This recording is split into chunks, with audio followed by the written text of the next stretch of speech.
যতটা গর্জালেন ততটা বর্ষালেন কি উসমান তারিক? ভারতের সমস্ত পরিকল্পনায় যে ছিল তাকে ঘিরে।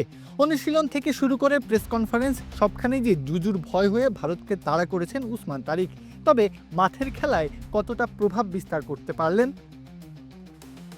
প্রথমবার বল হাতে এলেন ইনিংসের 11তম ওভারে। সূর্যকুমার যাদব যেন তার অপেক্ষায় ছিলেন। প্রথম বলে বাউন্ডারি হাঁকিয়ে স্বাগতম জানালেন তাকে। তবে এদিন আর সকালে সূর্য দেখে দিনটা অনুমান করা গেল না। প্রথম 2 ওভারে 16 রান খরচা করলেন উসমান। লড়াইটা যে জিতে নিয়েছেন সেটা বলার উপায় যেমন নেই, তেমনি খুব একটা খারাপ বলার সুযোগ রাখেননি উসমান। তবে আসল খেলাটা যে দেখা গেল ডেথ ওভারে এসে। 17তম ওভার বল হাতে উসমান। ভারত যে আগ্রাসনের স্ফুলিঙ্গ ছড়িয়ে দেবে সেটা অনুমেয় ছিল। তবে বাধা হয়ে দাঁড়ালেন উসমান। সফলতা পেলেন না ঠিকই, তবে দিলেন মোটে 4 রান। ভারতের গতি মন্থর হয়ে গেল ওখানেই।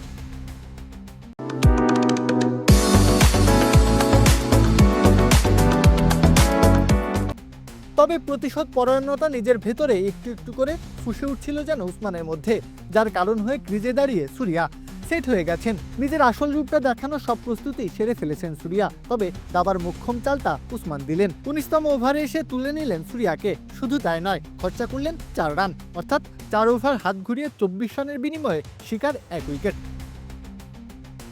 এই পরিসংখ্যানটা খালি চোখে আহামরি কিছুই না। তবে ভারতের অন্তত 10 থেকে 15 রান কমিয়ে দিয়েছেন উসমান। যে ছক কষা হয়েছিল তাকে নিয়ে সেই বলয় ভেদ করে ভারতকে বেঁধে রেখেছেন তিনি, অর্থাৎ জয়টা দিন শেষে তারই। প্রত্যহ কাব্য, খেলা 71।